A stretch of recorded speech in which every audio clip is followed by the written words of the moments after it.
My son is starting elementary school. In celebration, my dad suggested we go to a fancy restaurant. I'm Kate.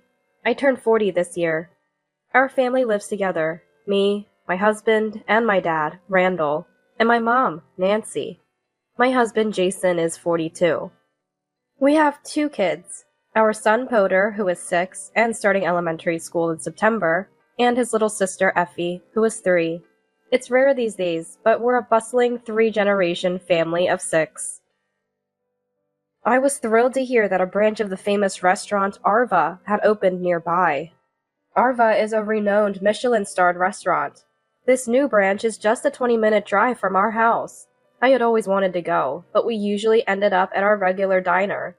It took something special like this celebration to get a chance to dine there. I've been excited for about a week. Jason, who was more reserved, just smiles wryly at me. He's not one to make a fuss.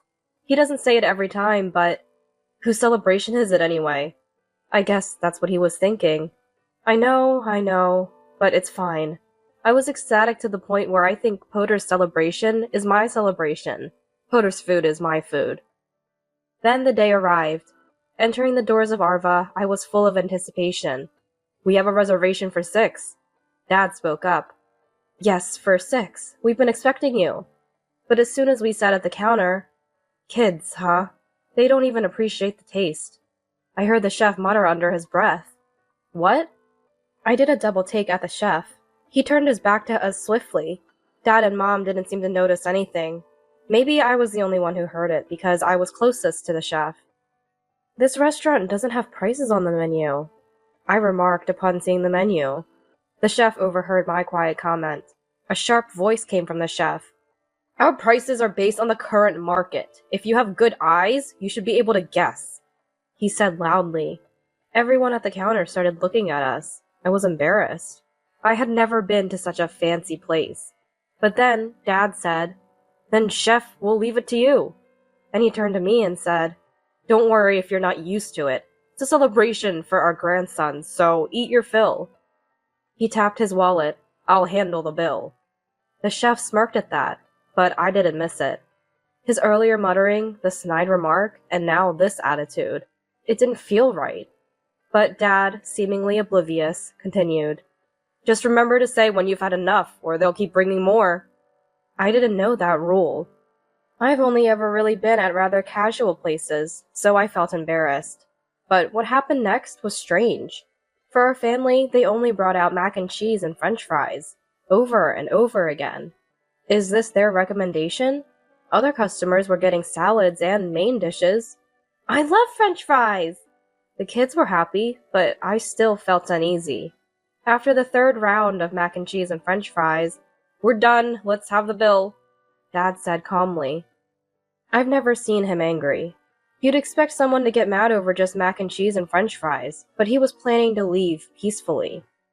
Here you go. Looking at the bill, I turned white. $600? For just mac and cheese and french fries? Can we see the itemized bill? I had to ask.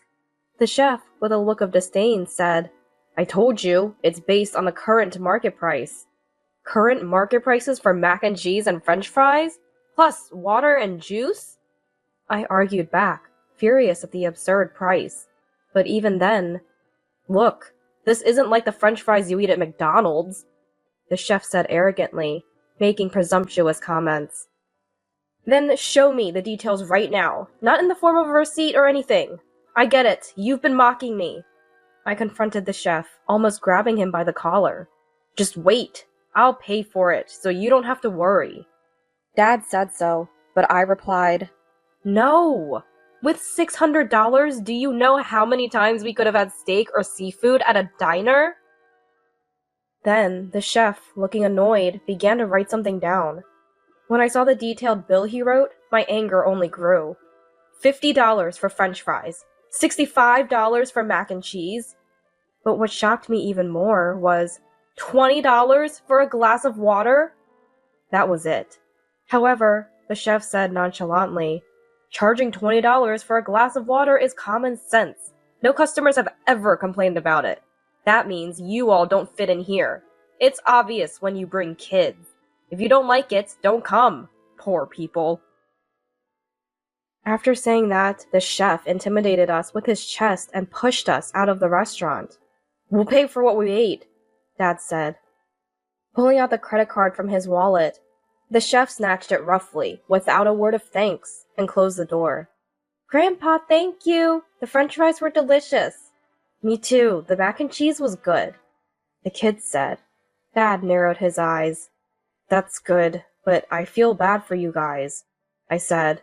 "It's not your fault, Dad. That guy was the problem," still in an angry tone. Jason, being timid, said, "I'm really okay with just the french fries." "Tomorrow's Sunday. Let's reset and go to another restaurant," Dad suggested. "What?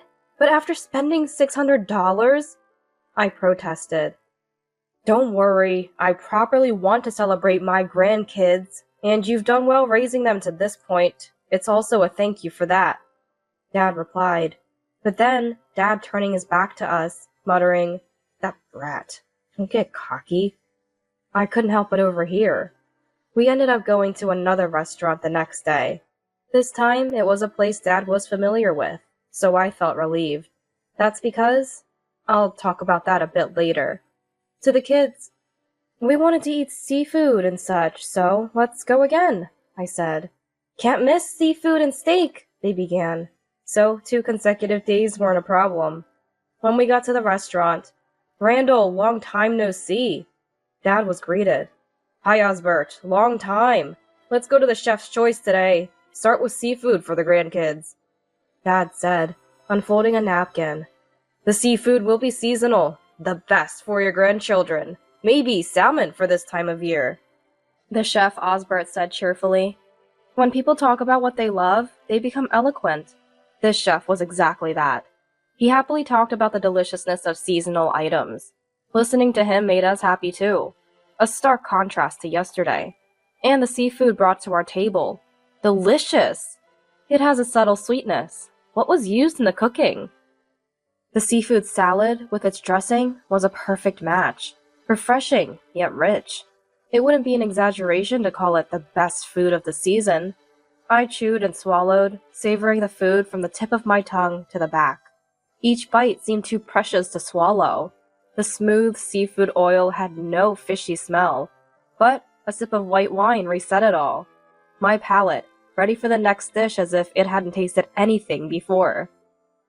Could there be a greater luxury? I was wondering what would come next when, bang!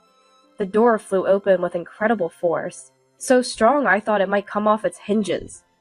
Startled by the loud noise, I turned around, only to scream in shock the next moment. What? The chef from yesterday? There stood the arrogant chef from the high-end restaurant that looked down on us the day before. Still in his cooking attire, he barged into the restaurant and rudely took off his hat. "Master, why did you cancel the use of the restaurant Arva name for the branch?" he yelled. Dad responded, sipping water with a smirk. "I was waiting for you." "I heard about it. You were extremely rude to this gentleman," said Osbert, who was called the master, addressing the arrogant chef who had stormed in. "What? This gentleman?" The arrogant chef looked at Dad sitting at the counter. Then, "Ugh, the poor guy from yesterday!" he exclaimed. Osbert retorted, "Poor? Do you even realize who this man is?" he yelled loudly. "This man is my master, the founder of Restaurant Arva." "What?" The arrogant chef reflexively apologized to Dad on the spot. I was a bit surprised and excited. Actually, I knew that Dad was the chef of Restaurant Arva. He had retired from Restaurant Arva and handed over the chef duties to Osbert. This was that restaurant. And the branch of Restaurant Arva, when we visited yesterday, had this arrogant chef. I wanted to say that during the absurd customer service and the exorbitant bill, but Dad had wanted to handle it quietly, so I didn't say anything. I also thought that Dad must have had something in mind, so I kept quiet. And here we were. It wasn't a lie when I said we usually eat at casual diners. It was mostly casual diners when it was just the kids, Jason and me. My dad is a chef. Out of respect for Dad's pride as a chef, We didn't go to cheap restaurants when my parents were around. And when it was just the four of us, me, Jason, and the kids, we went to casual diners. So, in a sense, we were poor people who only ate at diners. But I couldn't stand the arrogant chef from yesterday. Now, watching the arrogant chef apologize was somewhat amusing. After glancing at the arrogant chef, Dad said, "May I borrow a knife?" Osbert stood up and walked into the kitchen. "Of course, master!" And goes into the kitchen. "The dish we had earlier was exactly as I had instructed. You're doing well." He spoke to Osbert and then took hold of a knife.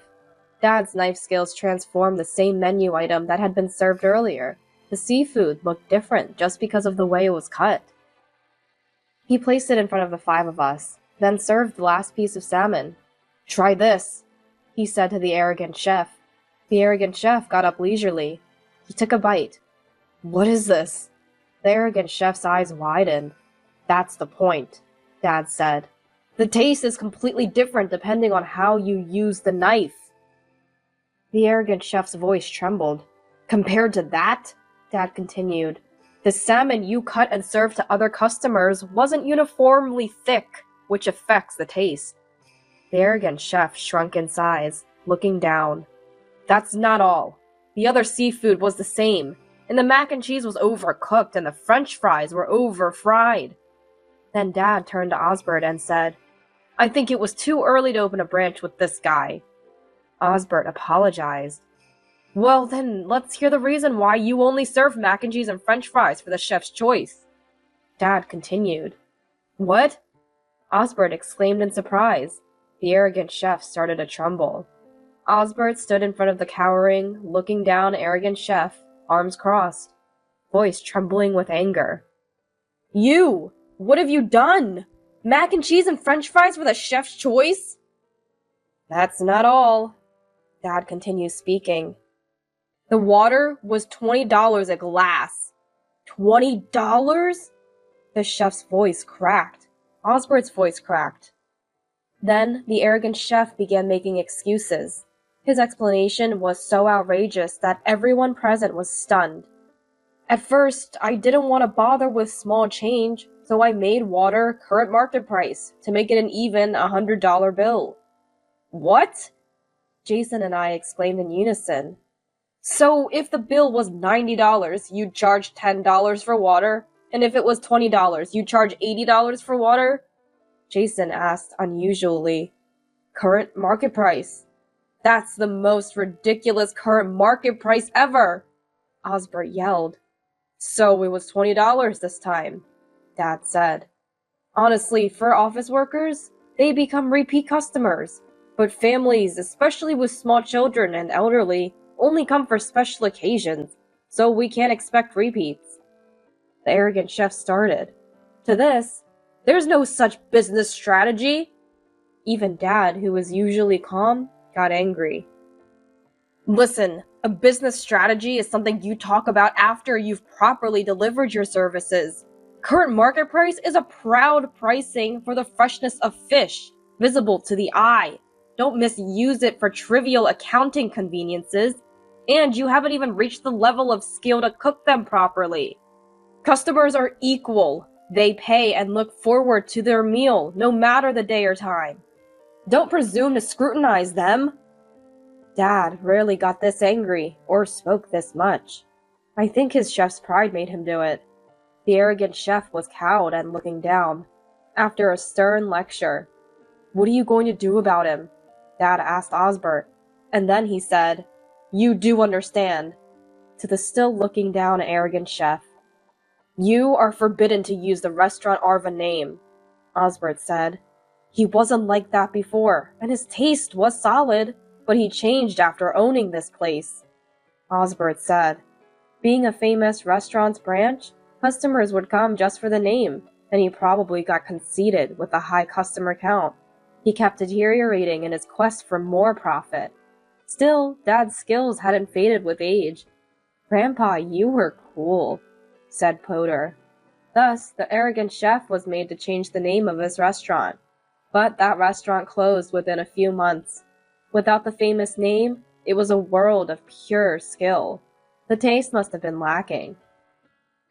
Wasn't tasty, just famous, was the harsh critique on Yelp. The arrogant chef became infamous for the restaurant Arva branch incidents and couldn't find work anywhere. He returned to the countryside, I heard, from Dad's disciple, the chef. The absurd $600 bill was returned by the chef, who took it from the arrogant chef. Osbert said it was his responsibility for training such a man and a gift to the master. He even made our meal that day free. One day, "Grandpa, this is a thank you," Effie said, smiling, handing something to Dad. In her small hand was a slightly clumsy seafood salad, all bought from a grocery store. Effie had arranged it on a plate herself. The dressing was overdone and too salty, but Dad ate it with a beaming smile. "Delicious! Thank you," he said, stroking Effie's head happily. "I'll pass on showing off today," said Potter. "When I grow up and become a chef, I'll invite Grandpa as my first customer," he also said. Dad stroked Potter's head too, looking happy. "If I make something really delicious, let me use the restaurant Arva name too," Potter said. He didn't yet understand what it means to use that name entailed. "I hope you can," Dad laughed.